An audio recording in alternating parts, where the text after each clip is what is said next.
وَلَقَدْ يَسَّرْنَا الْقُرْآنَ لِلذِّكْرِ فَهَلْ مِن مُّدَّكِرٍ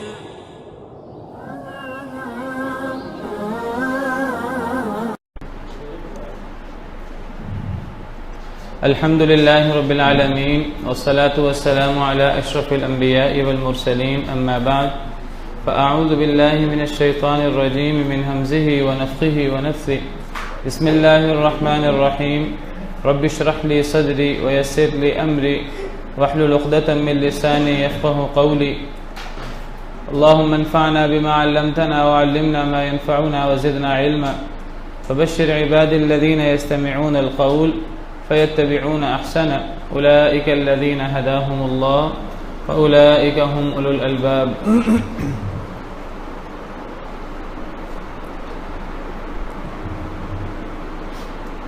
جی تو 5ویں پارے کے پہلے پیج میں سورہ نساء کی آیت نمبر 28 میں اللہ رب العالمین فرماتے ہیں یرید اللہ ان یخفف عنکم وخلق الانسان ضعیفا، اللہ تعالیٰ تم سے تخفیف کرنا چاہتے ہیں اور انسان کو کمزور پیدا کیا گیا ہے۔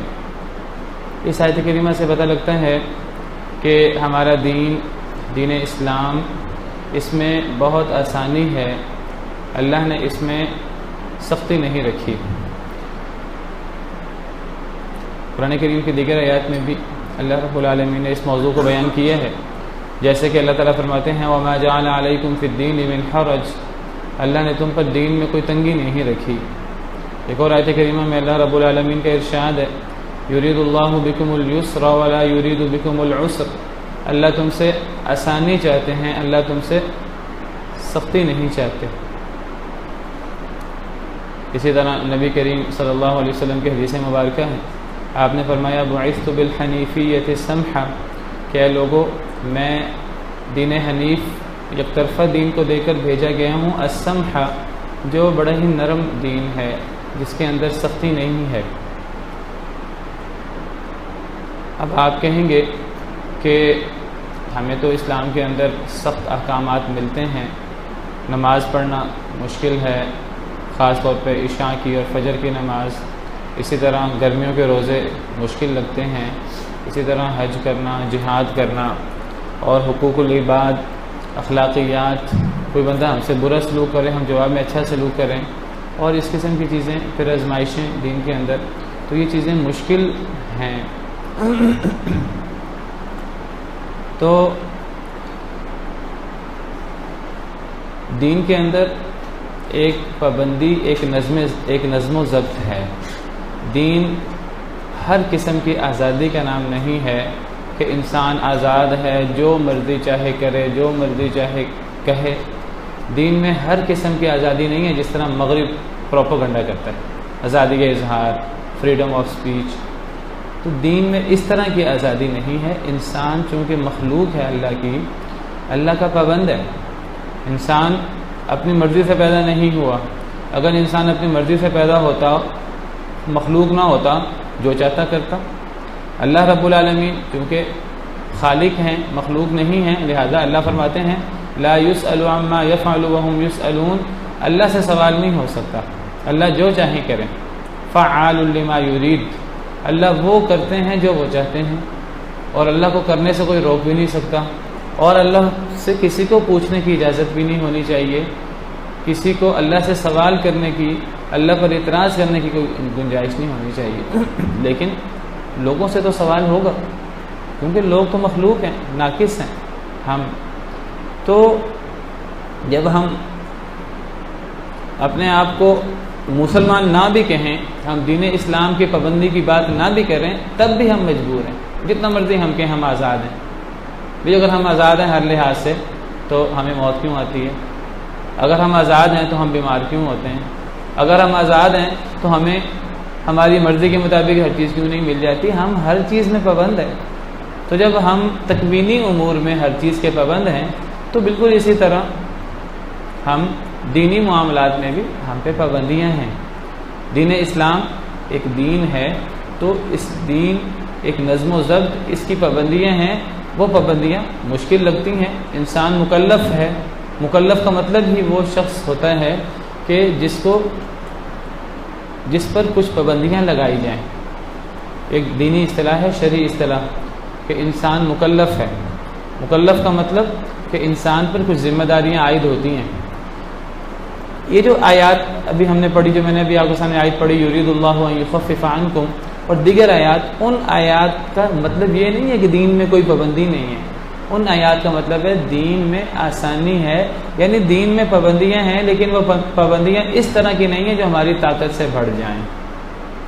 اگر اس کو آپ صحیح طور پہ سمجھنا چاہیں تو قرآن کریم کی سورہ بقرہ کی آخری آیت جو ہے وہ اس بات کو بہت اچھے طریقے سے واضح کرتی ہے۔ لا یکلف اللہ نفسا الا وسعها، اللہ کسی انسان کو اس کی طاقت سے بڑھ کر تکلیف نہیں دیتے۔ یہ ہے اصول، اگر یہ سمجھ آ جائے تو ساری بات سمجھ میں آ جاتی ہے۔ یعنی گویا کہ اس آیت کریمہ کا تقاضا یہ ہے کہ انسان پر تکلیف آتی ہے، مشکل آتی ہے، لیکن وہ کتنی آتی ہے؟ طاقت سے بڑھ کر نہیں آتی، طاقت کے اندر رہ کر آتی ہے۔ ایک انسان کے پاس جتنی طاقت ہے اتنا ہی دین میں انسان سے تقاضا ہوتا ہے۔ انسان کی طاقت سے بڑھ کر کبھی اللہ تقاضا نہیں کرتے۔ یہ ہے اصل میں بنیادی اصول۔ اگر یہ سمجھ جائیں تو ان تمام آیات کا یہی مفہوم ہے کہ اللہ تم سے تخفیف چاہتے ہیں، یعنی اللہ تمہاری طاقت سے بڑھ کر مشکل نہیں ڈالنا چاہتے۔ اللہ تعالیٰ تم سے آسانی چاہتے ہیں، طاقت سے بڑھ کر تمہیں مشکل نہیں ڈالتے۔ وما جعل علیکم فی الدین من حرج، دین میں کوئی تنگی نہیں ہے، یعنی طاقت سے بڑھ کر تنگی نہیں ہے کہ ہمارے لیے دین پر عمل کرنا ہی مشکل ہو جائے۔ اگر ہم نماز نہیں پڑھ سکتے تو کھڑے ہو کر نماز نہیں پڑھ سکتے کسی بیماری کی وجہ سے، کسی وجہ سے، تو بیٹھ کر نماز پڑھنے کی اجازت ہے۔ اگر ہم کھڑے ہو کر پڑھ سکتے ہیں تو کھڑے ہو کر پڑھیں، لمبی تراویح پڑھیں، اللہ کے حضور رمضان کے رہتے ہیں، لیکن اگر نہیں پڑھ سکتے بیٹھ کر پڑھ لیں، بیٹھ کے نہیں پڑھ سکتے لیٹ کر پڑھ لیں، لیٹ کر نہیں پڑھ سکتے تو اشاروں سے پڑھ لیں، پیچھے دشمن لگے ہیں تو پیدل یا سواری پر انسان نماز پڑھ سکتا ہے، وضو نہیں کر سکتا تو انسان تیمم کر لے، روزہ نہیں رکھ سکتا سفر یا کسی مرض کی وجہ سے تو انسان وہ دوسرے دنوں میں روزے پورے کر لے۔ حج کی بات کل میں نے کی تھی، میں نے کل یہ بات بھی کی تھی کہ حج انسان پر تب فرض ہے جب اس کے انسان کے پاس طاقت ہے، طاقت نہیں ہے تو حج فرض بھی نہیں ہے۔ اور حج کی کتنی اہمیت ہے، کفر اسلام کا مسئلہ ہے، لیکن اگر طاقت نہیں ہے تو حج فرض بھی انسان پر نہیں ہوتا۔ تو یہ مطلب ہے دین میں آسانی کا۔ بنیادی تکلیف، بنیادی مشکل ہے، یہ جو بنیادی مشکل ہے اللہ اس مشکل کو بھی آسان کر دیتے ہیں۔ کس شخص کے لیے؟ جو دین پر خلوص سے چلنا چاہتا ہے۔ نماز پڑھنا میں نے ابھی ذکر کیا آسان نہیں ہے، اپنے کاروبار کو چھوڑ کر، اپنی دلچسپیوں کو چھوڑ کر نماز کے لیے وقت نکالنا مشکل کام ہے، لیکن جو لوگ اپنا دل مسجدوں کے ساتھ لگا لیتے ہیں، نماز کے ساتھ لگا لیتے ہیں، ان کے لیے نماز پڑھنا آسان ہو جاتا ہے۔ مشکل نمازیں، لمبی لمبی نمازیں پڑھنا صرف فرض نہیں، وہ فرض بھی پڑھتے ہیں، وہ سنتیں بھی پڑھتے ہیں، وہ نوافل بھی پڑھتے ہیں اور انہیں مشکل نہیں لگتا۔ لیکن جو بندہ اس نے مسجد میں نماز میں دل نہ لگایا ہو، اس کے لیے یہ فرض پڑھنا بھی مشکل ہو جاتا ہے، فرض پورے کرنا بھی مشکل ہو جاتا ہے۔ یہی مطلب ہے، اللہ قرآن میں فرماتے ہیں کہ وَاسْتَعِينُوا بِالصَّبْرِ وَالصَّلَاةِ وَإِنَّهَا لَكَبِيرَةٌ إِلَّا عَلَى الْخَاشِعِينَ، کہ اے لوگو صبر اور نماز سے استعانت طلب کرو، استعانت مانگو۔ نماز بہاری ہے مگر ڈرنے والوں پر، جو ڈرنے والے لوگ ہیں، جو اللہ کے سامنے عاجزی اور خشوع و خضوع رکھتے ہیں، ان پر نماز بھاری نہیں ہے۔ جو ڈرتے نہیں ہیں ان پر نماز بھاری ہے۔ کن پر نماز بھاری نہیں ہے؟ الذین یظنون انہم ملاقو ربہم وانہم الیہ راجعون، جو یقین رکھتے ہیں کہ انہوں نے اپنے رب سے ملنا ہے، جن کو آخرت کا یقین ہے اور آخرت کی بہتری کے لیے وہ ہر قسم کی قربانی دینے کو تیار ہیں۔ ایسے لوگوں کے لیے تو نماز سے بڑھ کر آسان چیز کیا، نماز کے اندر تو ان کی راحت ہے، نماز کے اندر تو ان کا سکون ہے۔ نبی کریم صلی اللہ علیہ وسلم کیا ارشاد فرماتے تھے؟ حضرت بلال کو فرماتے، اے بلال اذان کہو اور ہمارے دلوں کو ٹھنڈک پہنچاؤ۔ تو نماز بوجھ نہیں ہوتی ہے ایسے لوگوں کے لیے، نماز تو سکون ہوتی ہے دل کا۔ جعلت قرۃ عینی فی الصلاۃ، نبی صلی اللہ علیہ وسلم کا ارشاد ہے کہ میری آنکھوں کی ٹھنڈک نماز میں رکھی گئی ہے۔ روزہ رکھنا بہت مشکل لگتا ہے، سردیوں کا بھی مشکل لگتا ہے، گرمیوں کا تو بہت ہی مشکل ہے، لیکن جو لوگ اللہ سے ڈرتے ہیں اور آخرت سے ڈرتے ہیں، اپنے رب کو راضی کرنا چاہتے ہیں خلوص دل سے، تو ان کو تو گرمیوں کے روزے رکھ کر زیادہ سکون ملتا ہے اور زیادہ لطف آتا ہے، اسلام کی دین کی حلاوت نصیب ہوتی ہے اللہ کی طرف سے۔ جہاد کرنے میں، اللہ کے راستے میں قربانی دینے میں انہیں سرور ملتا ہے، لطف ملتا ہے۔ وہ لطف عام لوگوں کو دنیا کی نعمتوں میں نہیں ملتا، جو ان لوگوں کو آزمائش کی بھٹیوں میں اور مشکلات میں جو ان کو ایمان کی حلاوت اور جو ان کو سکون ملتا ہے، تو وہ ان لوگوں کو دنیا کی نعمتوں میں نہیں ملتا۔ یہی بات جو ہے وہ مسلمانوں کے دشمنوں نے، فارس اور رومیوں نے، ایرانیوں نے، رومیوں نے کہی۔ انہوں نے کہا کہ تم کس قوم سے لڑ سکتے ہو؟ تمہیں جتنی زندگی پیاری ہے اتنی انہیں موت پیاری ہے، اتنی انہیں شہادت عزیز ہے۔ تو یہ چیز کب انسان کو حاصل ہوتی ہے؟ جب انسان جو ہے وہ خلوص دل کے ساتھ اللہ کے ساتھ لو لگاتا ہے، تو اللہ یہ سب چیزیں انسان کے لیے آسان کر دیتے ہیں۔ اور اگر یہ کیفیت نہ ہو تو چھوٹے سے چھوٹا کام بھی مشکل ہے، کوئی چھوٹی سی پابندی ہو وہ انسان کو مشکل، بوجھ محسوس ہوتی ہے، بہت بڑا عذاب محسوس ہوتی ہے۔ تو دین آسان ہے، یہ بات یاد رکھیے۔ جتنی پابندیاں ہیں اس کے باوجود بھی دین آسان ہے۔ لوگ کہتے رہے کہ جی وحشیانہ سزائیں ہیں، یہ ہے وہ ہے، ہم کہتے ہیں کوئی وحشیانہ سزائیں نہیں ہیں۔ جو اسلام کے اندر پابندیاں ہیں وہ اسلام کا حسن ہے، اور اسلام جو ہے وہ فطری دین ہے اور ایک آسان دین ہے، انسان کی طاقت سے بڑھ کر اس میں کوئی مشکل نہیں ہے۔ اور یہ جو سزائیں ہیں اور یہ جو اللہ نے سختیاں رکھی ہیں، اس سے تو معاشرے زندہ ہوتے ہیں، یہ تو ہمارے فائدے کے لیے ہیں، ہماری اصلاح کے لیے۔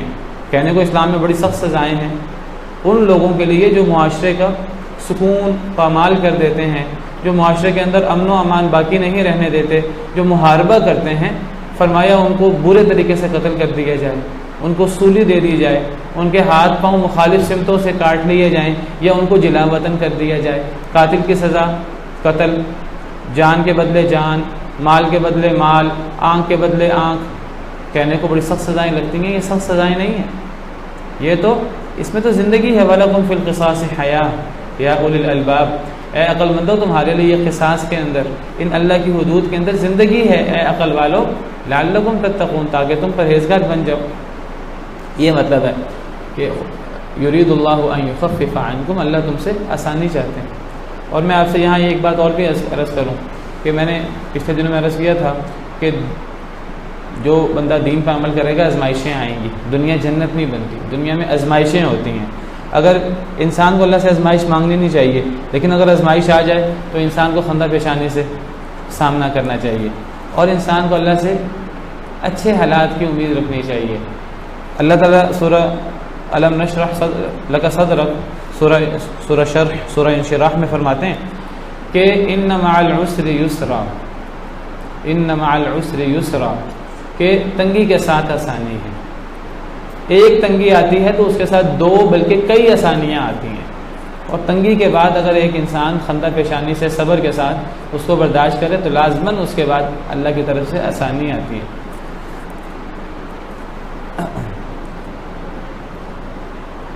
اس کے بعد اللہ تعالیٰ نے فرمایا کہ انسان کو ان تجتنبوا کبائر ما تنہون عنہ نکفر عنکم سیئاتکم وندخلکم مدخلا کریما، انسان کو بڑے بڑے گناہوں سے بچنا چاہیے۔ اگر انسان بڑے بڑے کبیرہ گناہوں سے بچ جائے تو چھوٹے گناہ اللہ ویسے ہی معاف کر دیتے ہیں، بغیر توبہ کے بھی اللہ معاف کر دیتے ہیں۔ بلکہ اگر ایک انسان کبیرہ گناہوں سے بچنے کی کوشش کرے تو اللہ فرماتے ہیں ہم تمہاری برائیاں مٹا دیں گے، معاف کر دیں گے، اور تمہیں بہت عزت والی جگہ پر داخل کریں گے۔ تو درجات ہیں، نیکیوں کے بھی درجات ہیں، کوئی بہت اعلیٰ پیمانے کی نیکیاں ہیں، کوئی کم درجے کی نیکیاں ہیں، اس طرح برائیوں کی بھی درجات ہیں۔ کچھ کم درجے کی برائی ہے، کچھ صغیرہ گناہ ہے، کچھ کبیرہ گناہ ہیں 70 کے قریب یا 100 کے قریب، پھر کچھ اکبر الکبائر ہیں، 7 بڑے بڑے گناہ۔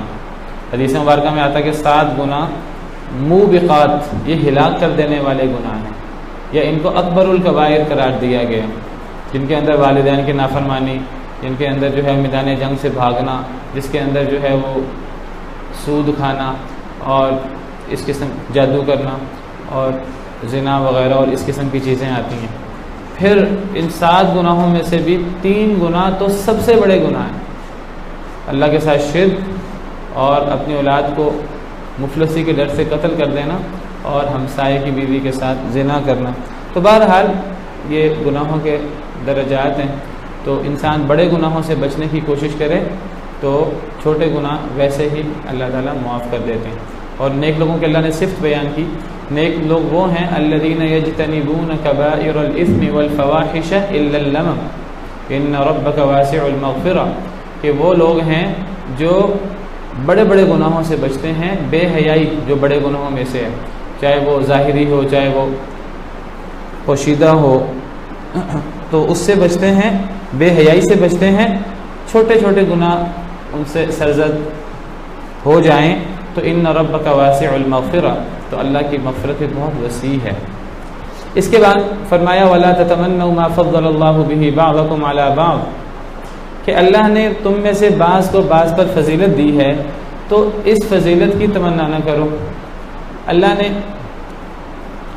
دنیا کے اندر اختلاف رکھا ہے، مختلف قسم کی طبیعتیں رکھی ہیں، مختلف قسم کے اللہ نے جنسیں رکھی ہیں، تو اللہ فرماتے ہیں اللہ نے جس کو جو بنا دیا ہے، اللہ نے جس کو جو فضیلت دے دی ہے، تو دوسرے کی طرف، دوسرے کی فضیلت کی طرف حسد کی نظر سے، کینہ کی نظر سے دیکھنا نہیں چاہیے۔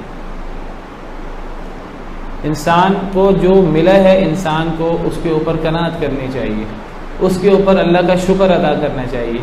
یہ نہیں کہ انسان اپنے اوپر جو اللہ کی نعمتیں ہیں وہ تو نہ دیکھے، لیکن انسان دیکھے کہ فلاں کے پاس یہ نعمت ہے، فلاں کے پاس یہ نعمت ہے، فلاں کے پاس یہ نعمت ہے۔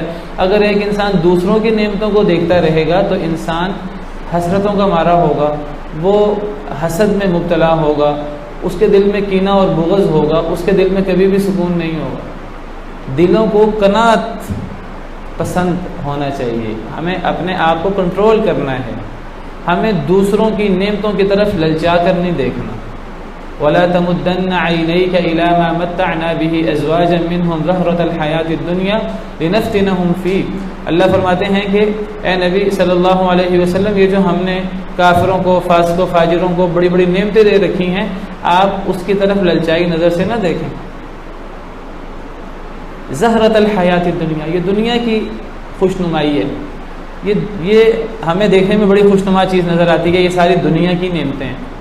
لنفتنہم فی، یہ ہم نے نعمتیں ان کو اس لیے دی ہیں تاکہ ہم ان کی آزمائش کریں، یہ ان کی آزمائش ہے، یہ ان کے لیے عذاب بن جاتی ہے۔ کئی دفعہ نعمتیں اللہ سے دور کر دیتی ہیں، اللہ سے غافل کر دیتی ہیں، آخرت تباہ کر دیتی ہیں۔ ورزق ربک خیر وابقی، اللہ کا جو دیا ہوا رزق ہے تھوڑا ہو، خیر زیادہ بہتر ہے، وابقی باقی رہنے والا ہے۔ آخرت کا رزق تو ہے ہی بہت زیادہ، باقی رہنے والا ہے۔ دنیا کے اندر جو اللہ نے انسان کو نعمت دی ہے، انسان کو اس پر قانع ہونا چاہیے، انسان کو اس پر قناعت کرنی چاہیے۔ تو فرمایا وَلَا تَتَمَنُّوا مَا فَضَّلَ اللَّهُ بِهِ بَعْضَكُمْ عَلَىٰ بَعْضٍ، اللہ نے تم میں سے بعض کو بعض پر جو فضیلت دی ہے تو کوئی بندہ اس کی تمنا نہ کرے کہ اے اللہ فلاں کو جو فضیلت دی ہے مجھے دے دے۔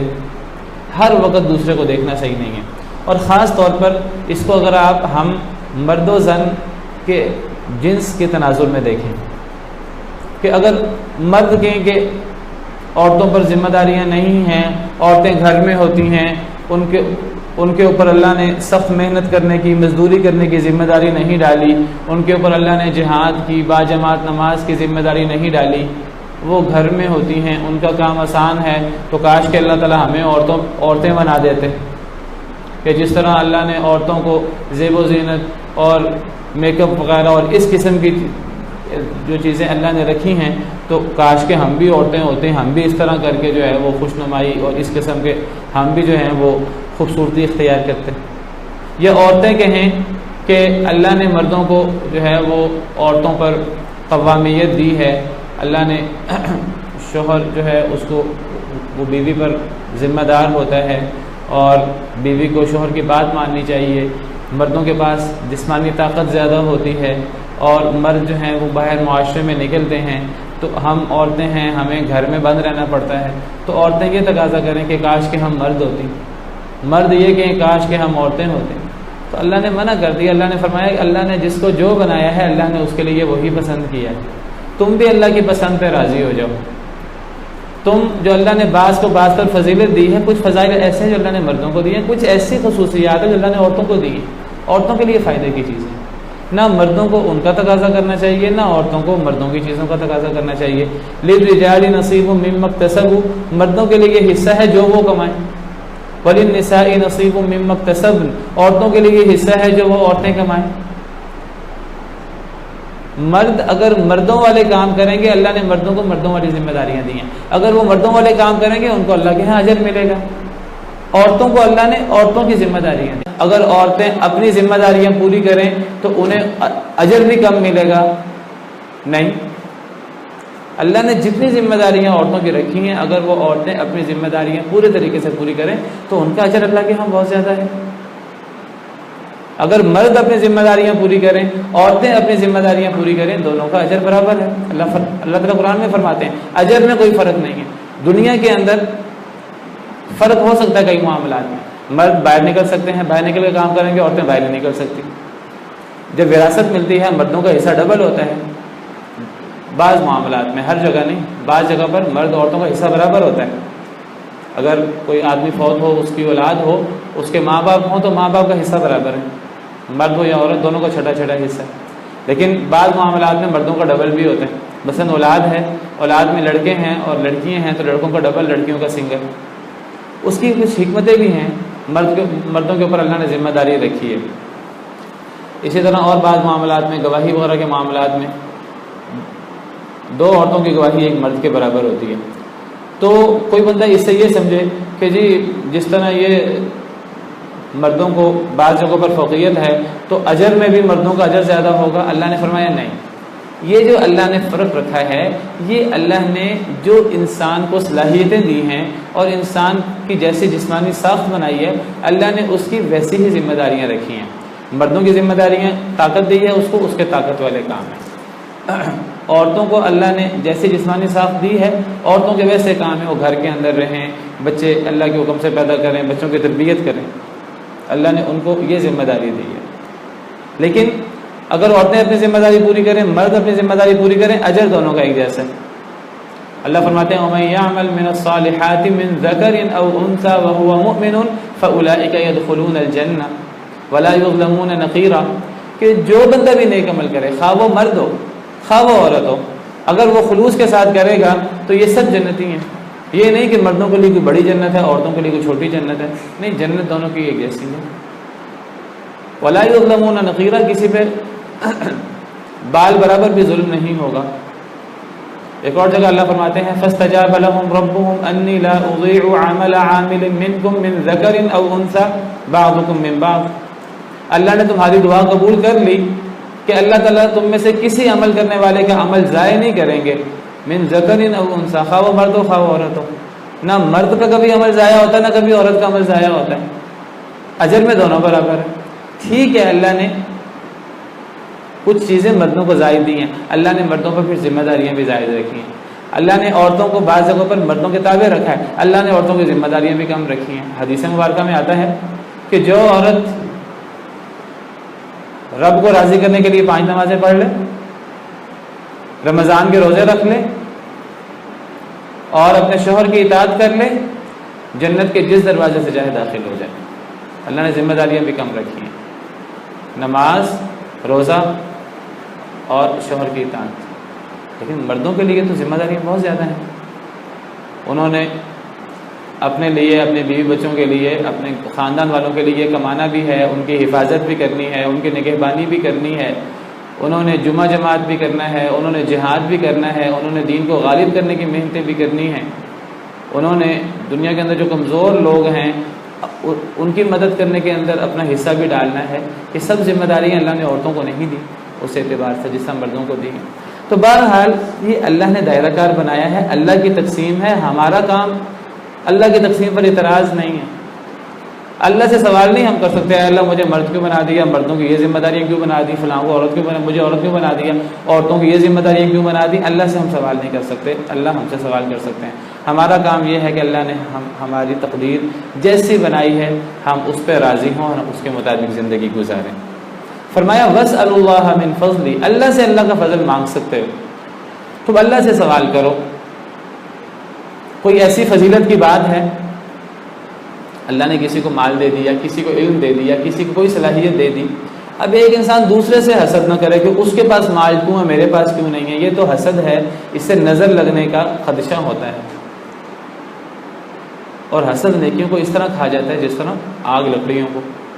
لیکن ایک بندہ جو ہے نا وہ دوسرے کے مال کو، دوسرے کی نعمتوں کو نظر لگانے کی بجائے اللہ سے دعا کرے، اے اللہ تعالیٰ، رشک کرے دوسرے پر، اے اللہ آپ نے فلاں کو نعمتیں دی ہیں، اے اللہ آپ دیان ہیں، آپ دینے والے ہیں، آپ داتا ہیں، اے اللہ آپ کے لیے کیا مشکل ہے، مجھے بھی دے دیں۔ ایک انسان اللہ سے مانگے، لیکن یہ وہ چیزیں انسان کو مانگنی چاہیے جو چیزیں ممکن ہیں۔ ایک انسان اللہ سے ایسے سوال کر دے جو ممکن نہیں ہے، اللہ کے لیے ہر چیز ممکن ہے۔ ایک عورت اللہ سے کہ اے اللہ مجھے مرد بنا دے، ایک مرد اللہ سے کہ اے اللہ مجھے عورت بنا دے، اس قسم کے سوال بھی نہیں کرنے چاہیے۔ وہ انسان سوال کرے اللہ تعالیٰ سے جو چیزیں سوال کرنے والی ہیں، تو انسان لوگوں پر نظر لگانے کی بجائے اس سے حسد، کینہ، دشمنیاں، غل اور یہ چیزیں جو ہیں دل کے اندر پیدا ہوں گی۔ انسان کا کام کیا ہے؟ انسان تمنا نہ کرے دوسروں کی طرف دیکھ کر، اگر کوئی انسان کے دل میں ایسی چیز آئے، انسان رات کی تنہائی میں اللہ سے دعا کرے۔ ان اللہ کان بکل شیء علیما، اللہ ہر شے کو جاننے والے ہیں۔ اس کے بعد اللہ تعالیٰ نے مردوں عورتوں کے کچھ دائرہ کار بیان کیے ہیں۔ فرمایا الرجال قوامون علی النساء بما فضل اللہ بعضهم علی بعض وبما انفقوا من اموالهم، مرد عورتوں پر نگہبان ہیں، حاکم ہیں، پہرے دار ہیں، قوام ہیں مرد علی النساء، عورتوں پر، مردوں پر عورتوں کی ذمہ داری ہے۔ کچھ لوگ یہ سمجھتے ہیں کہ دیکھیں جی اللہ نے مردوں کو کتنے حقوق دے دیے، یہ حقوق کی بات نہیں ہے، یہ ذمہ داری کی بات ہے۔ میں آپ کو یہاں ایک نقطے کی بات بتا دوں کہ کس کا کیا حق ہے، مجھے کیا ملنا ہے، اسلام حقوق کی مجھے کیا ملنا ہے، میں نے کیا لینا ہے، اسلام اس کی بات نہیں کرتا۔ اسلام کس کی بات کرتا ہے؟ فرائض کی۔ یہ حقوق کا سارا فلسفہ مغرب کا ہے کہ یہ دیکھو کہ میرا کیا حق ہے، مجھے کیا ملنا ہے۔ انسان یہ نہیں دیکھتا میری ذمہ داری کیا ہے، میں نے اپنی ذمہ داری پوری کی ہے کہ نہیں کی۔ مزدور کہے گا میرے حقوق کیا ہیں، جاب کرنے والا کہے گا باس سے مجھے کیا حقوق ملنے چاہیے، باس کہے گا میرے حقوق کیا ہیں، عوام کہے گی ہمارے حقوق کیا ہیں، اور حکمران کہے گا میرے حقوق کیا ہیں۔ ہر بندہ اپنے حقوق دیکھتا ہے، یہ مغرب نے ہمیں تصور دیا، اور جب بھی حقوق کی بات آئے تو آپس میں مخالفتیں پیدا ہوں گی۔ ہمیشہ جو ہے وہ عوام کو حکمرانوں کے خلاف ورغلایا جائے گا، ہمیشہ ماتحت کو باس کے خلاف بدگمان کیا جائے گا، دیکھو تمہارے حقوق پورے نہیں ہوتے، تمہارے حقوق نہیں دیتا، یہ نہیں کرتا، وہ نہیں کرتا، اور باس کو، مالکان کو غلاموں کے خلاف یا ان کو ورکرز کے خلاف ورغلایا جائے گا کہ دیکھو وہ استحصال کرتے ہیں، وہ یہ کرتے ہیں، ڈیوٹی پوری نہیں کرتے، تم سے زیادہ تنخواہیں مانگتے ہیں۔ ہمیشہ حکمرانوں کو عوام کے خلاف، جی عوام جو ہے وہ غلط سلط تقاضے کرتے ہیں۔ بیوی کہے گی میرے حقوق کیا ہیں، شوہر کہے گا میرے حقوق کیا ہیں، بچے کہیں گے ہمارے حقوق کیا ہیں، ماں باپ کہیں گے ہمارے حقوق کیا ہیں۔ جب ساری حقوق کی بات آئے گی تو آپ کو بتاؤں پورا معاشرہ جو ہے وہ تباہی کی طرف جائے گا۔ اسلام ہمیں حقوق کی بات نہیں کرتا، اسلام کہتا ہے کلکم راع وکلکم مسئول عن رعیتہ، تم میں سے ہر بندہ ذمہ دار ہے، اس سے اس کی ذمہ داری کے بارے میں اللہ کے ہاں سوال ہوگا۔ انسان یہ نہ دیکھے کہ میرا حق کیا تھا اور مجھے کیا ملنا تھا، انسان یہ دیکھے مجھے میرا حق مل رہا ہے کہ نہیں مل رہا، میری ذمہ داری میں ادا کر رہا ہوں کہ نہیں کر رہا۔ اگر میں نے ذمہ داری ادا نہ کی، قیامت کے دن اللہ کے کٹہرے میں اللہ مجھ سے سوال کریں گے کہ تم نے یہ فلاں ذمہ داری کیوں پوری نہیں کی۔ فرمایا ہر بندہ جو ہے وہ ذمہ دار ہے، فرمایا بادشاہ ذمہ دار، حکمران ذمہ دار ہے، اس سے اپنی رعیت کے بارے میں سوال ہوگا۔ فرمایا کہ مرد عورت میں مرد ذمہ دار ہے اور اس سے اس کی رعیت کے بارے میں سوال ہوگا، عورت بھی ذمہ دار ہے۔ اللہ نہیں بات کرتے کون بلند ہے، کون کمتر ہے، کون برتر ہے، اللہ کہتے ہیں دونوں ذمہ دار ہیں۔ شوہر اپنی جگہ ذمہ دار ہے، جتنی ذمہ داری زیادہ دی ہے شوہر کو، اس کی زیادہ ذمہ داری کا سوال ہوگا۔ عورت وہ شوہر کے گھر، شوہر کے مال، بچوں، اس حوالے سے اس کی محدود ذمہ داری ہے، چادر چار دیواری کے اندر عورت اس کی ذمہ دار ہے، عورت سے اس کا سوال ہوگا۔ پھر فرمایا غلام بھی ذمہ دار ہے۔ غلام یہ نہ سمجھے کہ میرے پاس کوئی ذمہ داری نہیں، ذمہ داری تو آقا پر ہوتی ہے، ذمہ داری تو حکمران پر ہوتی ہے، ذمہ داری تو بڑے پر ہوتی ہے۔ حکمران غلام کی بھی ذمہ داری ہے، آقا نے اسے جو کام دیا ہے وہ کام اس ذمہ داری سے ادا کرتا ہے کہ نہیں کرتا. وہ یہ نہ دیکھے میرا مالک مجھے حقوق دے رہا ہے کہ نہیں دے رہا، وہ یہ دیکھے میں اپنی ذمہ داری ادا کر رہا ہوں کہ نہیں کر رہا. جب ذمہ داری کا احساس دل میں ہوتا ہے تو معاشرہ جنت نصیب بن جاتا ہے. اسلام حقوق کی لینے کی بات نہیں کرتا، اسلام دینے کی بات کرتا ہے.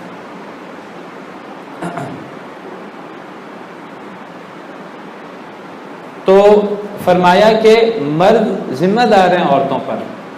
یہ ذمہ داری کی بات ہے، یہ کوئی فائدے کی اور حقوق حاصل کرنے کی بات نہیں ہے. مرد قوام ہیں. قوام کا مطلب وہ ذمہ دار ہیں، اور جب وہ ذمہ دار ہوں گے تو پھر عورتوں کو ان کی بات بھی ماننی چاہیے. عورتیں اگر ان کی بات نہیں مانیں گی تو پھر نظام کیسے چلے گا. مرد ذمہ دار ہیں عورتوں پر. وجہ کیا ہے؟ بما فضل اللہ بعضهم علی بعض، اس لیے کہ اللہ نے فضیلت دی بعض کو بعض پر.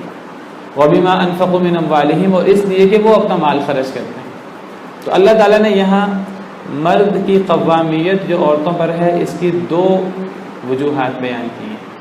پہلی وجہ بیان کی کہ یہ اللہ نے فضیلت دی ہے بعض کو بعض پر، اور جو اللہ نے فضیلت دی ہو اس کے بارے میں اللہ پیچھے کہہ چکے ہیں وَلَا تَتَمَنَّوْا مَا فَضَّلَ اللَّهُ بِهِ بَعْضَكُمْ عَلَى بَعْضٍ. اللہ نے جو کسی کو کسی پر فضیلت دی تم اس کی تمنا نہ کرو.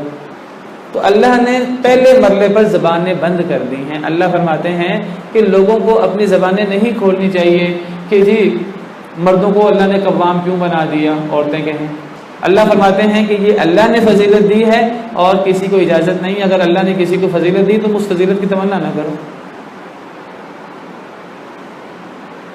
اگر تم اعتراض کرو گے تو در حقیقت اللہ رب العالمین کے احکامات پر اعتراض ہو جائے گا، اللہ کی تقدیر پر اعتراض ہو جائے گا، اللہ کے فیصلے پر اعتراض ہو جائے گا. یہ اللہ کا فیصلہ ہے، اللہ کا فیصلہ تو اس کو ماننا ہے. لا يسأل عما يفعل وهم يسألون. اللہ سے سوال نہیں ہو سکتا اے اللہ یہ کیوں کیا. لوگوں سے سوال ہو سکتا ہے. پہلے بتا دیا اللہ کا فیصلہ، لہذا کسی کو اعتراض سے گنجائش نہیں ہونی چاہیے. جو اعتراض کرے گا یہ اعتراض اس کو کفر تک لے جا سکتا ہے. اللہ معاف کرے. اللہ کے فیصلوں پر ناراضگی، اللہ کے فیصلوں پر اعتراض، یہ بہت بڑی چیز ہے. ہم اس کو بعض دفعہ ہلکا لے لیتے ہیں. یہ ہلکی چیز نہیں ہے. اور دوسری پھر حکمت بیان کی کہ مرد مال خرچ کرتے ہیں. حکمت بعد میں بیان کی ہے، اور حکمت اس لیے بعد میں بیان کی ہے، اللہ بہتر جانتے ہیں کہ بعض لوگوں کو بعض حکمتیں سمجھ نہیں آتی. اللہ نے حکمت بھی بیان کر دی. اللہ نے ساری ذمہ داری مردوں پر رکھی ہے. عورتوں پر اللہ نے پوری زندگی میں بچپن سے لے کے موت تک اصلاً اللہ نے عورتوں پر کوئی ذمہ داری نہیں رکھی. کسی کے کوئی حالات بن جائیں تو ایک الگ بات ہے. اصل ذمہ داری اللہ نے عورتوں پر کسی بھی حالت میں نہیں رکھی. لڑکی چھوٹی ہوتی ہے، بیٹی ہوتی ہے باپ کی، تو باپ پر بیٹی کی ذمہ داری ہے. باپ فوت ہو جائے بھائی پر بہن کی ذمہ داری ہے. بڑی ہو جائے، بالغ ہو جائے، شادی ہو جائے تو شوہر پر بیوی کی ذمہ داری ہے. اور اگر عورت بڑی ہو جائے، مرد چھوٹا بھی ہو، ماں ہو جائے، بیٹا ہو، ماں پر بیٹے کی ذمہ داری نہیں ہے. بیٹے پر اگر بیٹا بالغ ہو ماں کی ذمہ داری ہے. ہر حال میں اللہ نے عورت کو ان ذمہ داریوں سے آزاد رکھا ہے. جب عورت کو ان ذمہ داریوں سے آزاد رکھا ہے تو گویا کہ عورتوں کا کام گھر سے باہر نکلنا، عورتوں کا کام جو ہے نا وہ گھر کے بارے میں بڑے بڑے فیصلے کرنا، یہ عورتوں کا کام نہیں ہے. عورتوں کا کام گھر کے اندر کیا ہے؟ گھر کے اندر عورت ملکہ ہے. اب چاہے اس کو ورغلا کر کہہ دیا جائے کہ تمہیں تو گھر کی ملازمہ بنا دیا اسلام نے، یہ غیر ہیں جو ورغلاتے ہیں. اللہ نے تو عورت کو گھر کی ملکہ بنایا ہے. اللہ نے ماں بنا کر اس کے پاؤں کے تلے جنت رکھ دی. کتنا بڑا مقام دے دیا ہے. تو فرمایا کہ مرد مال خرچ کرتے ہیں. جب مرد مال خرچ کرتے ہیں تو پھر اختلاف ہو تو وہاں مرد کی بات کو فوقیت ہونی چاہیے دنیا کی حد تک. اور یہ حکمت بعد میں بیان کی ہے. کوئی بندہ اس پہ اعتراض کر دے کہ نہیں جی اب تو ایسے حالات آ گئے ہیں، اب تو زمانہ جدید آ گیا ہے، 21ویں صدی ہے، اب تو عورتیں بھی جاب کرتی ہیں، اب تو عورتیں بھی خرچ کرتی ہیں. تو جب عورتیں بھی خرچ کرتی ہیں، مرد بھی خرچ کرتے ہیں، تو پھر اب حقوق برابر ہونے چاہیے. پہلے بتا دیا اللہ نے فضیلت دی ہے بعض کو بعض پر، اس پہ کون اعتراض کرے؟ اللہ پر تو اعتراض ہی نہیں ہو سکتا. تو وہ بات اس لیے پہلے کر دی کہ اگر کبھی ایسے حالات بھی ہو جائیں کہ عورتیں بھی جاب کریں، کبھی ایسے حالات بھی ہو جاتے ہیں، بعض دفعہ الٹ حالات ہو جاتے ہیں مرد بیمار ہو جاتا ہے، عورت کو گھر سے نکلنا پڑتا ہے، بچوں کا اپنے شوہر کی ذمہ داری تک اٹھانی پڑتی ہے، ایسے حالات بھی ہو جاتے ہیں۔ تو اللہ نے ایک اصول دے دیے ہے کہ جو ہے وہ مرد عورتوں پر قوام ہوں گے، مرد عورتوں پر قوام ہیں، اس لیے کہ اللہ نے بعض کو بعض پر فضیلت دی ہے۔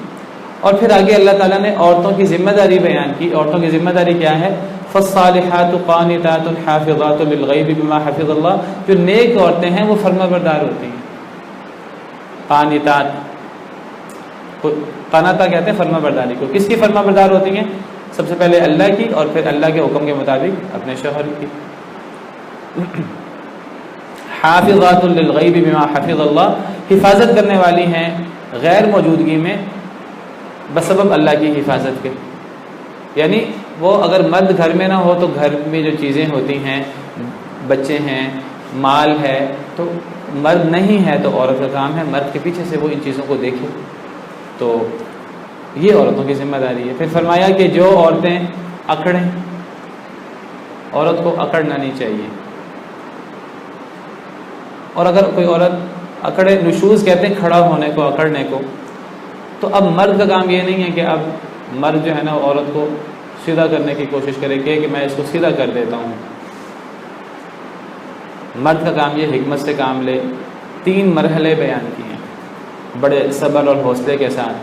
فرمایا فَعِظُوهُنَّ، ان کو نصیحت کرو۔ نصیحت کتنا عرصہ کرنی ہے؟ ممکن ہے کہ کئی مہینے، کئی سال نصیحت کرنی پڑے، سمجھانا پڑے، حکمت کے ساتھ، دانائی کے ساتھ۔ وَاهْجُرُوهُنَّ فِي الْمَضَاجِعِ، لیکن اگر نصیحت سے کام نہ چلے، معاملات نہ چلیں، تو پھر ان کو خواب گاہوں میں الگ کر دو، بسترے الگ کر دو، ان کو کمروں میں الگ چھوڑ دو۔ یہ نہیں کہا کہ عورت کو گھر سے نکال دو، یہ کہا ہے کہ میاں بیوی کا کمرہ ہوتا ہے، شوہر نہ جائے، بیوی وہیں رہے، شوہر نہ جائے۔ جب شوہر نہیں جائے گا کمرے میں تو یہ چیز عورت کے لیے جو ہے وہ کافی شاکنگ ہوتی ہے، مشکل ہوتی ہے۔ ہمارے ہاں کیا ہوتا ہے؟ ہمارے ہاں مرد جو ہے نا مردانگی دکھا کر وہ جو ہے نا بیوی کو گھر سے نکالنے کی دھمکی دیتا ہے، بیوی کو طلاق کی دھمکی دیتا ہے، گھر سے نکالنے کی دھمکی دیتا ہے۔ حالانکہ فرمایا کہ تم عورتوں کو ان کی خوابگاہوں میں چھوڑ دو، تم نہ جاؤ کمرے میں۔ یہ ایک طریقہ کار ہے سمجھانے کا، اگر بات نہیں بن رہی۔ نبی صلی اللہ علیہ وسلم نے ایلا فرمایا ہے۔ ایلا کا آپ کو پتہ ہوگا، ایلا کہتے ہیں قسم کھانے کو۔ 4 مہینے تک کی قسم کھائی جا سکتی ہے، 4 مہینے سے زیادہ کی قسم نہیں اٹھائی جا سکتی کہ میں قریب نہیں جاؤں گا، میں الگ رہوں گا، بیوی کو سمجھانے کے لیے۔ نبی صلی اللہ علیہ وسلم نے بھی یہ حالات آپ کو بھی پیش آئے، اللہ نے یہ حالات آپ کے زندگی میں بھی آئے تاکہ امت کے لیے اس میں نشانیاں ہوں، امت کے لیے اسوہ حسنہ ہو۔ تو نبی صلی اللہ علیہ وسلم نے بھی ایلا کیا ہے 1 مہینے کا۔ آپ نے بیویوں کو گھر سے نہیں نکالا، بیویوں کو کمروں سے نہیں نکالا، آپ بالا خانے میں تشریف لے گئے تھے اور آپ 1 مہینہ الگ رہے ہیں۔ یہ دوسرا مرحلہ ہے۔ ان 2 مرحلوں میں بات جو ہے نا وہ تقریباً حل ہو جاتی ہے، لیکن اگر معاملہ ایسا ہو کہ معاملہ پھر بھی حل نہ ہو تو فرمایا وَاضْرِبُوهُنَّ، پھر تم ان کو مار سکتے ہو، لیکن اس کے بھی آداب ہیں، اس کے بھی حدود ہیں۔ وہ حدود احادیث مبارکہ میں آتی ہیں کہ ایسا زخم نہیں لگا سکتے، اس طرح نہیں مار سکتے کہ جس سے زخم ہو اور اس کے نشان ہوں، اور لیکن سختی بھی ہو سکتی ہے اگر معاملات حل نہ ہوں۔ یہ تیسرا اور آخری مرحلہ ہے، اور یہ کب آئے گا؟ یہ بہت بعد میں آئے گا۔ نبی صلی اللہ علیہ وسلم نے جو اسوہ حسنہ دیا ہمیں، اس میں تو یہ مرحلہ کبھی بھی نہیں آیا۔ تو نبی صلی اللہ علیہ وسلم نے نہ کبھی کسی بیوی کو، نہ کبھی کسی ملازم پر آپ نے ہاتھ اٹھایا۔ سیدنا انس رضی اللہ عنہ فرماتے ہیں میں نے 10 سال نبی صلی اللہ علیہ وسلم کی خدمت کی، آپ نے کبھی مجھ پہ کبھی سختی نہیں کی۔ تو اخلاق عالیہ جو ہے وہ ہمارے سامنے موجود ہے، اور بہرحال اللہ نے ایک صورت رکھی بھی ہے، اور اس صورت پر اعتراض کرنے والے، آپ کو بتاؤں، وہ اللہ کے حکم پر اعتراض کرنے والے ہیں۔ یہ اللہ کا ایک سسٹم ہے۔ ایسے مرحلے بھی آ جاتے ہیں کہ تیسرا مرحلہ تک بھی بات آ سکتی ہے، اس پر اعتراض کرنے کا حق کسی کے پاس نہیں ہونا چاہیے۔ جو اعتراض کرے گا وہ اللہ کے حکم پر، اللہ کے فیصلوں پر، اللہ کی تقدیر پر اعتراض کرے گا، اور اللہ کے فیصلوں پر اعتراض، یہ آپ کو بتاؤں، انسان کو کفر تک لے جاتا ہے۔ انسان کو نہ سمجھ آئے، انسان کی مجھے سمجھ نہیں آ رہی لیکن میں اللہ کے فیصلوں پر راضی ہوں۔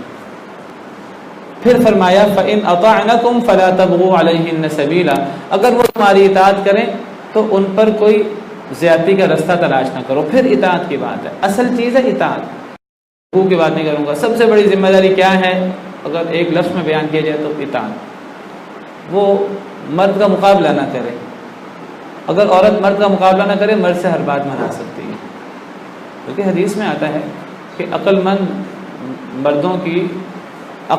مرد کی جو ہے وہ عقل لے جانے والی عورتیں ہوتی ہیں، عورتیں مردوں کو اپنے پیچھے لگا لیتی ہیں، جو کروانا چاہیں کروا سکتی ہیں۔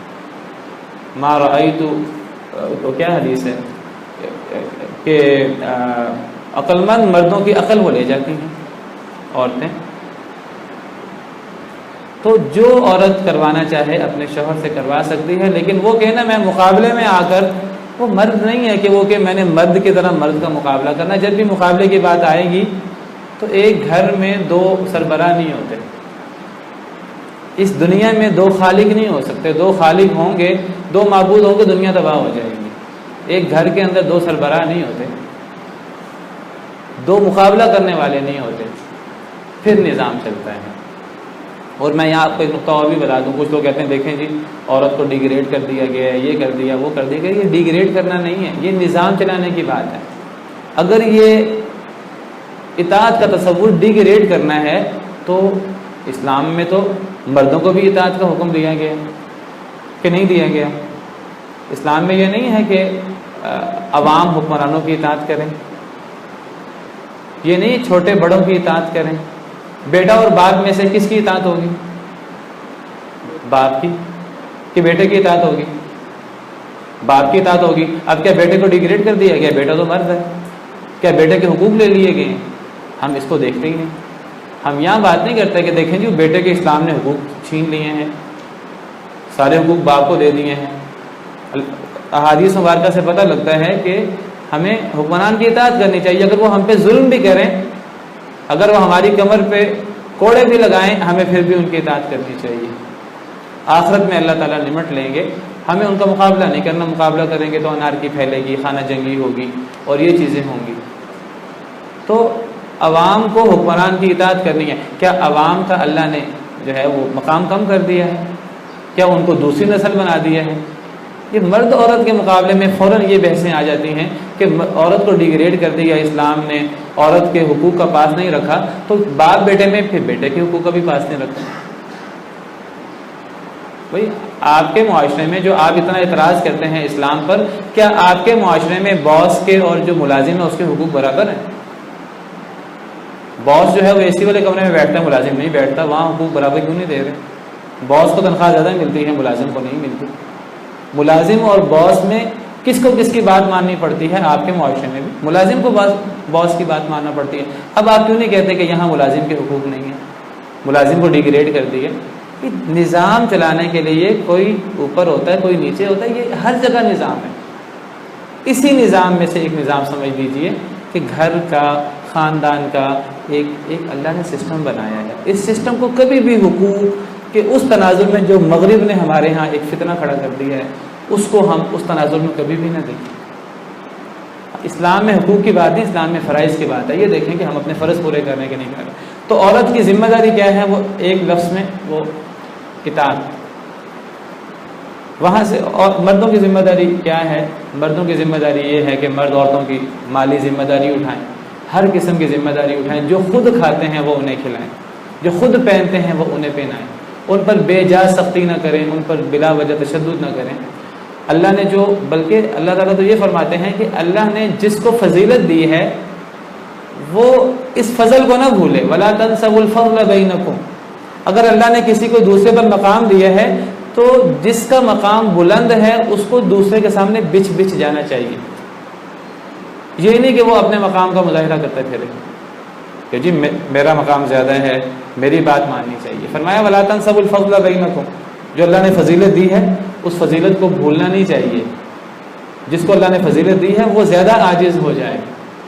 نبی کریم صلی اللہ علیہ وسلم جب دیکھتے کہ اس وقت اللہ نے آپ کو ایسی نعمت دی ہے کہ فخر کا مقام ہے، آپ اتنے جھک جاتے ہیں۔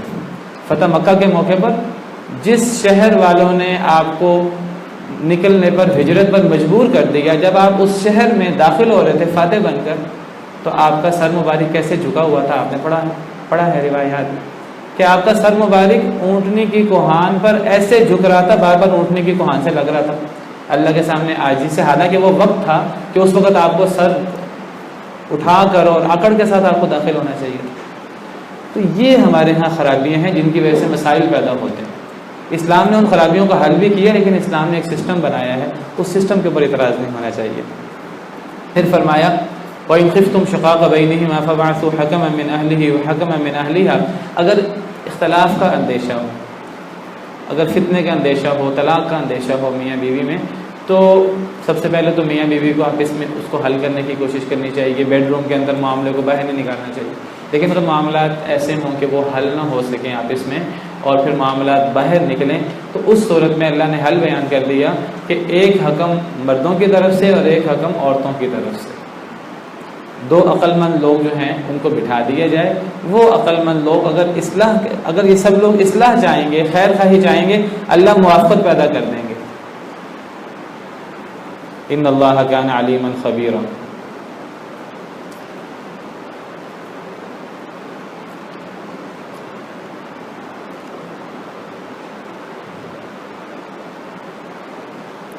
اس کے بعد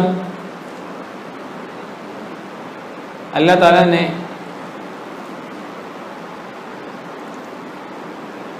جو کچھ نازل کیا ہے قرآن کریم کی صورت میں، احادیث مبارکہ کی صورت میں، اللہ نے اس پر ایمان لانے کا حکم دیا ہے۔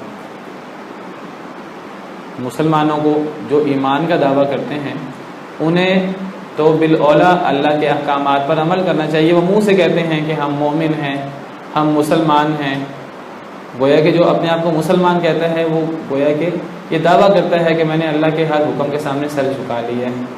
جو اپنے آپ کو مومن ہونے کا دعویٰ کرتا ہے گویا کہ وہ یقین رکھتا ہے اللہ پر، اللہ کے رسول صلی اللہ علیہ وسلم کی رسالت پر، قرآن کریم پر، احادیث مبارکہ پر۔ تو مومن کو اللہ رب العالمین کے احکامات جو وحی کی صورت میں نازل ہوتے ہیں ان پر ایمان لانا چاہیے۔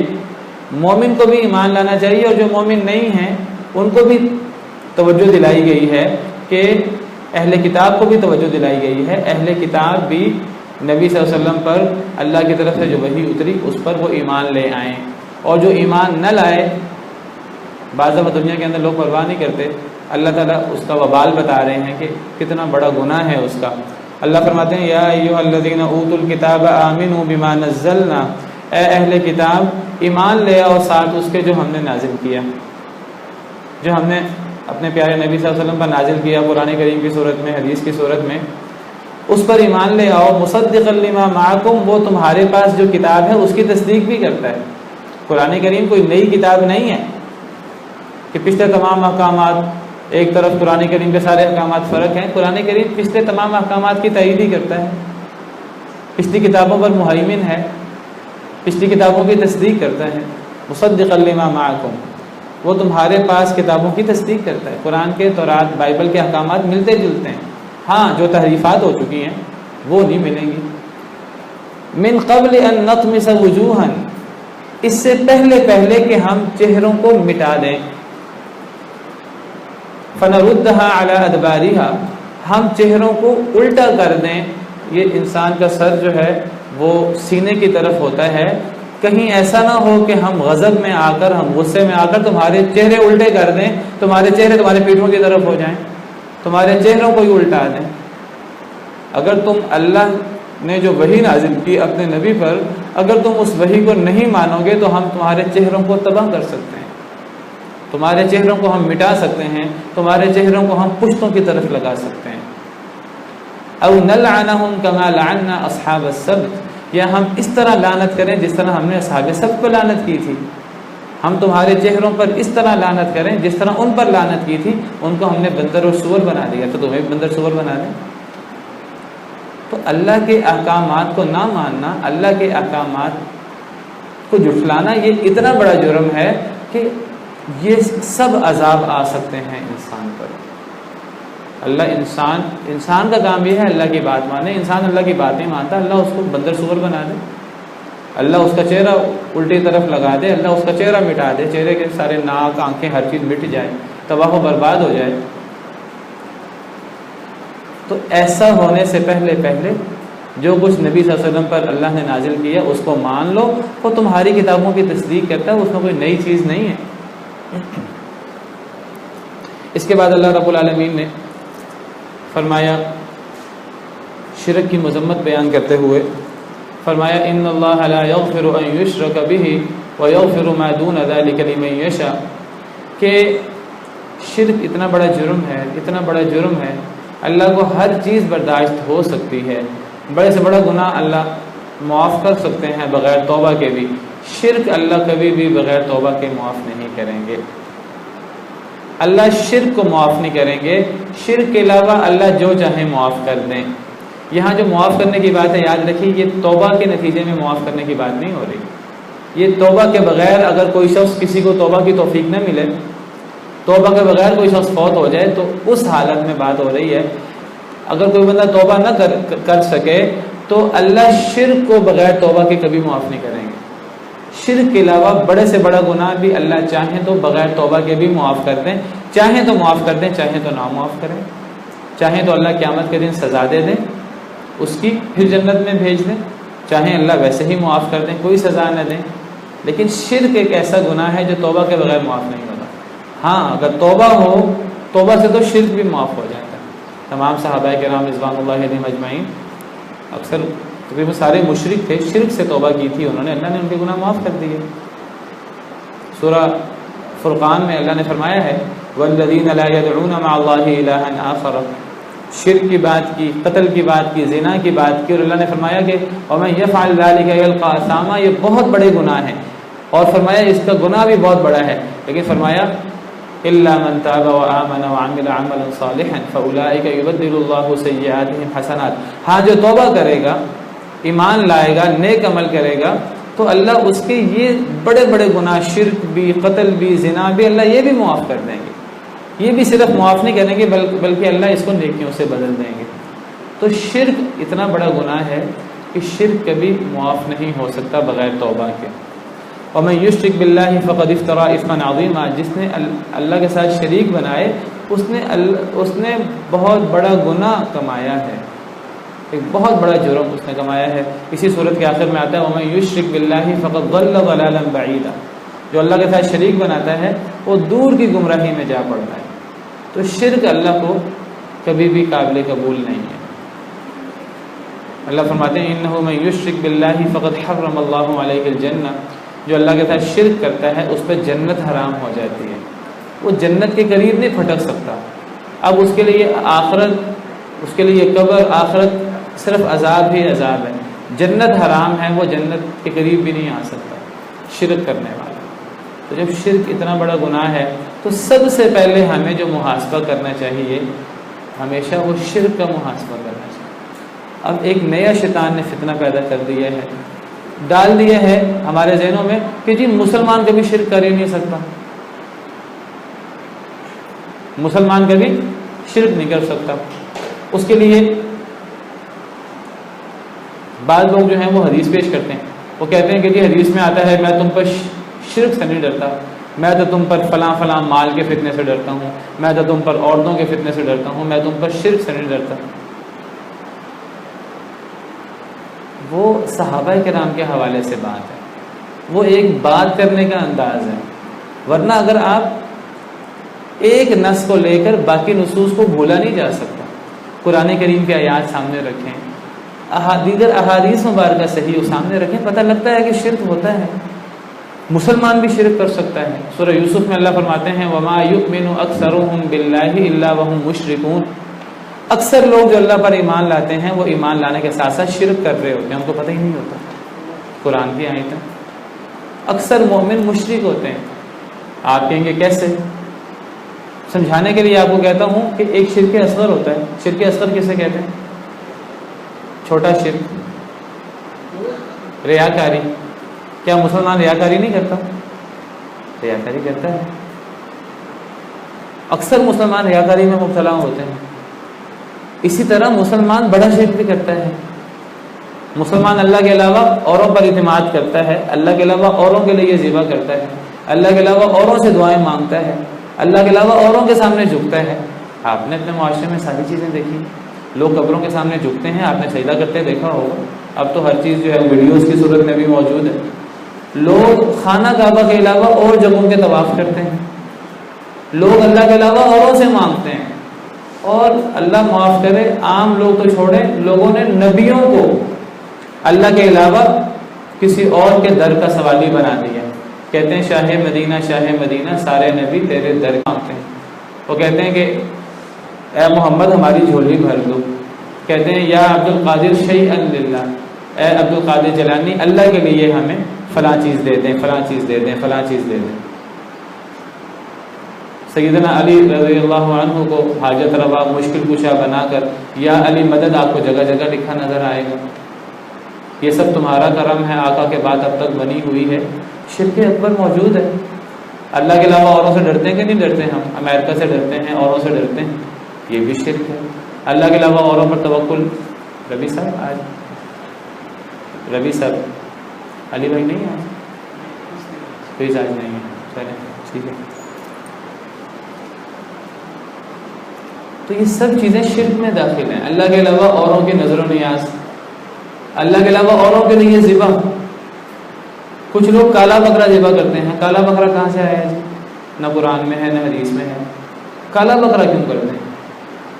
کہیں گے ہندوؤں سے تو نہیں آیا، وہ ہندو کالی دیوی کے لیے کالا بکرا کرتے ہیں۔ یہ مسلمانوں میں کہاں سے آ گیا کالا بکرا؟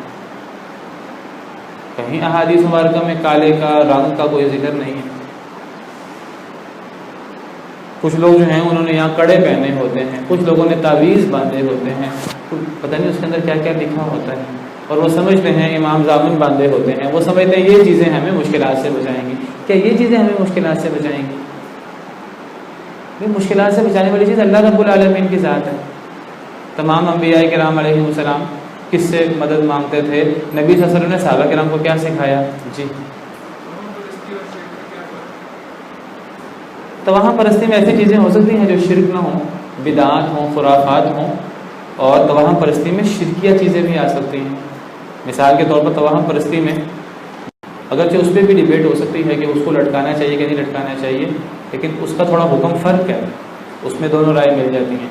یہ جو جس کے اندر جنتر منتر لکھے ہوتے ہیں تعویذوں کے اندر، اور یہ جو پتھر اور منکے اور یہ جو اس قسم کی چیزیں، یہ شرک ہے حدیث مبارکہ کے مطابق۔ صحیح حدیث ہے کہ جو بندہ اس قسم کے جو منکے اور اس قسم کی چیزیں لٹکاتا ہے تو وہ انہی کے سپرد کر دیا جاتا ہے، اور حدیث مبارکہ میں آتا ہے کہ یہ اللہ کے ساتھ شرک ہے۔ اور آپ دیکھیں مسلمان یہ سب کام کر رہے ہیں، اور شیطان نے ان کو یہ دھوکہ دیا ہوا ہے کہ جی مسلمان تو کبھی مشرک نہیں ہو سکتا، جی مسلمان مشرک ہو سکتا ہے۔ احادیث مبارکہ میں پیشین گوئی موجود ہے کہ میری اس وقت تک قیامت قائم نہیں ہوگی جب تک میری امت کے کچھ لوگ اسی بت کی پوجا نہ کریں جس بت کی پوجا جو ہے نبی صلی اللہ علیہ وسلم کے زمانے میں کچھ لوگ کرتے تھے۔ احادیث مبارکہ میں موجود ہے۔ قبیلہ دوس کی عورتیں جب تک جو ہیں وہ دوبارہ جو ہے وہ مخصوص بت کی پوجا نہیں کریں گی اس وقت تک قیامت قائم نہیں ہوگی، احادیث مبارکہ میں آتا ہے۔ تو شرک تو موجود ہے۔ اللہ کے علاوہ اوروں کو پکارنا یہ سب سے بڑا شرک ہے، یاد رکھیے۔ دعا سب سے بڑی عبادت ہے، تو دعا میں اللہ کے ساتھ اوروں کو شریک کر دینا تو سب سے زیادہ اللہ کے ساتھ اوروں کو پکارا جاتا ہے۔ اللہ کو چھوڑ کر باقی سب سے جو ہے نا وہ باقی سب کو اللہ کے درمیان واسطے بنا لیے گئے ہیں، اور اللہ کے علاوہ اوروں کو پکارا جاتا ہے، اور پھر کہتے ہیں کہ جی شرک نہیں ہو سکتا۔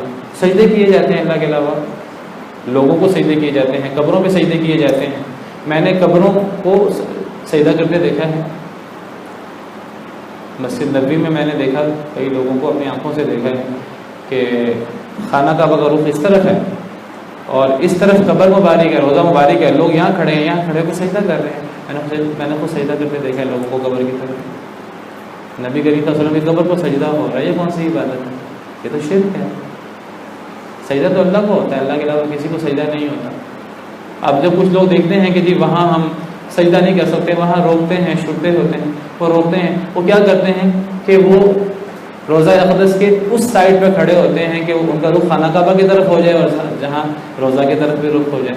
اس قسم کے ہیلے بہانے کرتے ہیں, اللہ معاف کرے. تو شرک کی صورتیں موجود ہیں. سب سے پہلے ہمیں جو محاسبہ کرنا ہے اپنا, وہ ہمیں محاسبہ کرنا ہے کہیں ہم شرک میں مبتلا تو نہیں ہو گئے. ایک دفعہ نبی کریم صلی اللہ علیہ وسلم نے فرمایا صحابہ کرام کو شرک کے بارے میں آپ نے واعظ کیا, اور آپ نے فرمایا کہ اے میرے صحابہ الشرک فیکم اخفی من دبیب النمل, تم میں شرک چونٹی کی چال سے بھی زیادہ مخفی ہے.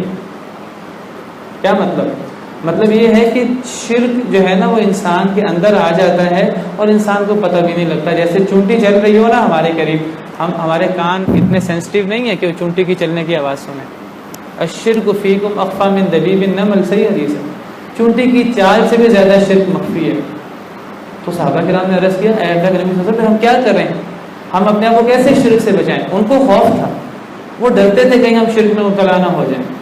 تو نبی صلی اللہ علیہ وسلم نے پھر انہیں دعا سکھائی کہ یہ دعا پڑھا کرو, اللہم انا نعوذ بک ان نشرک بک ونحن نعلم ونستغفرک لما لا نعلم.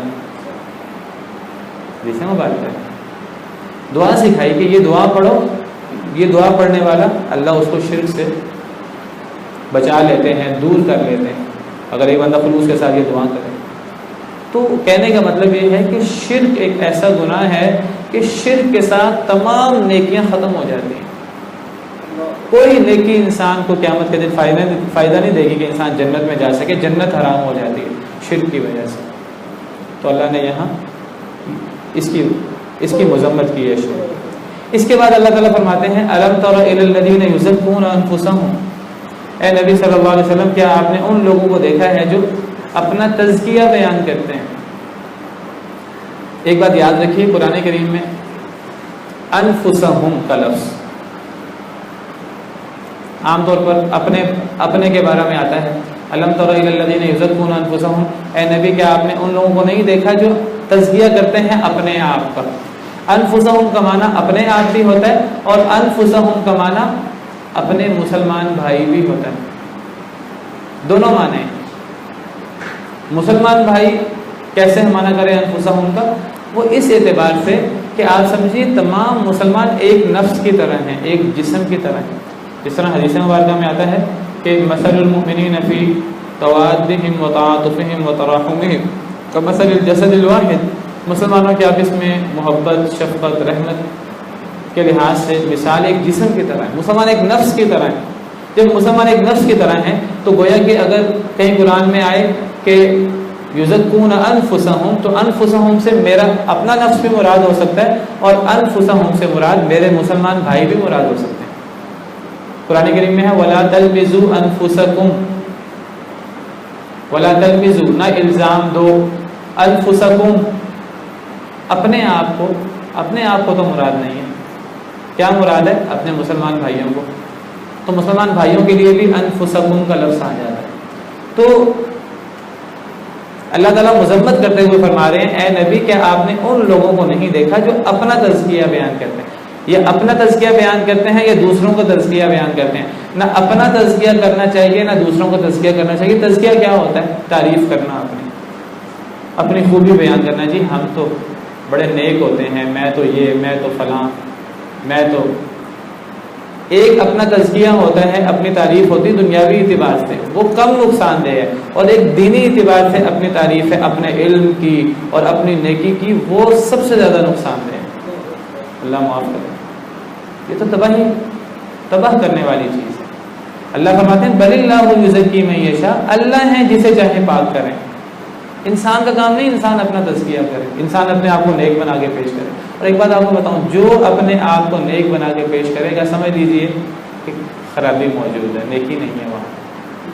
اور جو اپنا تزکیہ نہیں کرے گا اور اس کے اندر خیر موجود ہو, سمجھیے کہ وہاں خیر ہے, وہ بندہ نیک ہے. اللہ تعالیٰ فرماتے ہیں فلا تزکوا انفسکم هو اعلم بمن اتقى, اپنا تزکیہ نہ کرو, اللہ کو زیادہ پتہ کون متقی ہے. اللہ پہ چھوڑ دو یہ بات. اور نہ اپنا تزکیہ کرنا چاہیے نہ کسی مسلمان بھائی کی تعریف کرنی چاہیے. اس معنی میں تعریف کے وہ خوشامد کے انداز کی تعریف. دوسرے کی تعریف کریں، دوسرے کی خوشامد کریں. احادیث مبارکہ میں آتا ہے کہ اگر ایک انسان دوسرے کی تعریف کرے دوسرے کے منہ پر، گویا کہ وہ اس کو ہلاک کر رہا ہے. اور بعض روایات میں گویا کہ وہ اگر کوئی تمہاری تعریف کرے تمہارے سامنے، تم اس کے منہ پہ مٹی ڈال دو، اس کو اپنی تعریف نہ کرنے دو. کہ جب کوئی ہماری تعریف کرتا ہے تو ہمارے اندر فخر اس طرح پیدا ہوتا ہے کہ انسان کے اندر تفاخر آ جاتا ہے اور انسان سمجھتا ہے کہ میں تو بڑا نیک ہوں، میں تو جنتی ہوں، اور انسان ہلاکت کے گڑھے میں جا پڑتا ہے. اگر کوئی ہم سے کسی کے بارے میں سوال کرے اور وہاں کسی کی تعریف کرنا ضروری ہو، مثال کے طور پر کسی نے کسی سے کوئی تجارت کرنی ہے، کسی نے کسی سے معاملہ کرنا ہے، رشتہ کرنا ہے، وہاں کوئی ہم سے سوال کرتا ہے، اب ہم کسی کی برائی یا اچھائی، نہ برائی کرنی چاہیے وہ غیبت بن جاتی ہے، نہ اچھائی کرنی چاہیے وہ خوشامد اور یہ تزکیہ بن جاتا ہے. لیکن بعض حالات میں کرنی پڑتی ہے، برائی بھی کرنی پڑتی ہے، بعض حالات میں اچھائی بھی کرنی پڑتی ہے. تو اگر اچھائی بیان کرنی پڑے تو ہمیں کہنا چاہیے کہ میں خیال کرتا ہوں فلاں بندہ نیک ہے، اللہ بہتر جانتا ہے. باقاعدہ حدیث کے الفاظ ہیں صحیح بخاری کے کہ کذا احسبہ ولا ازکی علی اللہ احدا، میں فلاں شخص کو نیک خیال کرتا ہوں، فلاں شخص کو میں متقی خیال کرتا ہوں، نمازی عالم خیال کرتا ہوں، لیکن میں اللہ پر کسی کو میں اللہ کے سامنے کسی کا تزکیہ بیان نہیں کرتا. کیا مطلب یہ ہے کہ حقیقت حال کا اللہ کو پتہ ہے، میں ایک ظاہری بات کرتا ہوں. اگر کہیں بہت زیادہ ضرورت پیش ہو تو وہاں اس قسم کے الفاظ بولنے چاہیے.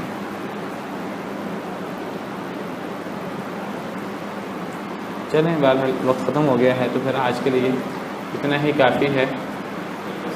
جی کوئی سوال؟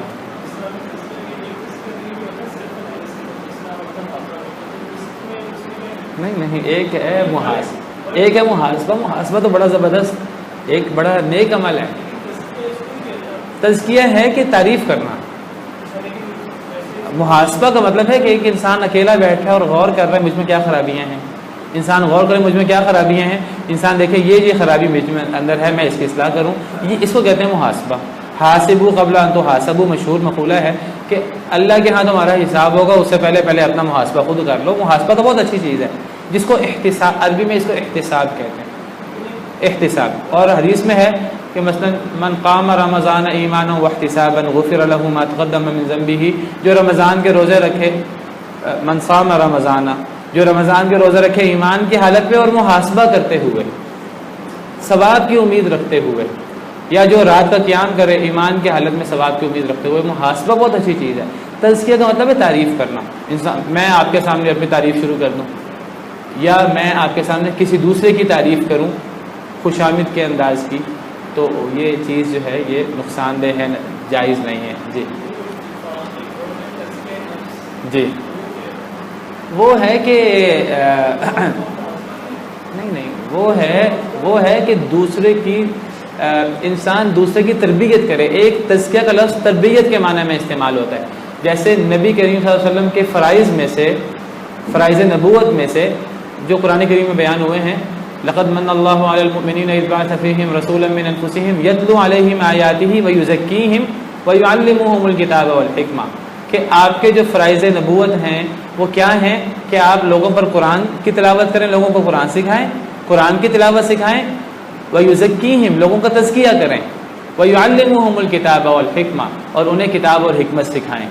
تو قرآن کی تلاوت اور تزکیہ، یا تزکیہ سے مراد لوگوں کی تعریفیں کرنا نہیں ہے، یا تزکیہ سے مراد لوگوں کی تربیت ہے اصل میں.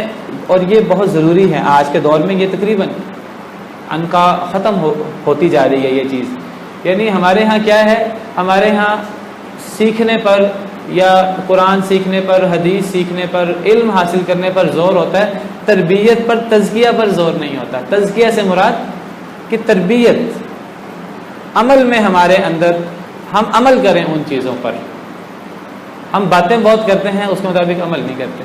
وہ جو یہودیوں کی صفت تھی نا، تأمرون الناس بالبر وتنسون انفسکم. تو تزکیہ کا ایک معنی ہے کہ انسان جو پڑھے اس پر عمل کرے، جس کو علم نافع کہتے ہیں. اللہم رب زدنی علما، اور اللہم انفعنا بما علمتنا وعلمنا ما ينفعنا وزدنا علما. دعا ہے نبی صلی اللہ علیہ وسلم دعا کرتے تھے، اے اللہ علم نافع عطا فرما. علم نافع وہ ہے جب انسان علم حاصل کرے تو اس علم کے اثرات انسان پر ہوں، اس کو بھی تزکیہ کہتے ہیں۔ یہاں یہ تزکیہ مراد نہیں، یہاں تزکیہ سے مراد اپنی تعریف کرنا، اپنی تعریف کرنا ہے، دوسرے کی تعریف کرنا۔ جی کوئی اور سوال ہو کسی کا کر سکتے ہیں۔ یہ خوشامد، یہ دوسرے کی تعریف سے مراد خوشامد۔ اگر دیکھیے کسی دوسرے کی تعریف کرنا کسی کی منہ پر، یہ اصل میں نقصان دہ ہوتی ہے، یا کسی کی ایسی تعریف کریں کہ ہم چاہیں اسے پہنچ جائے، پائی جائے، پھر بھی نہیں کرنی چاہیے، اس کے سامنے نہیں کرنی چاہیے۔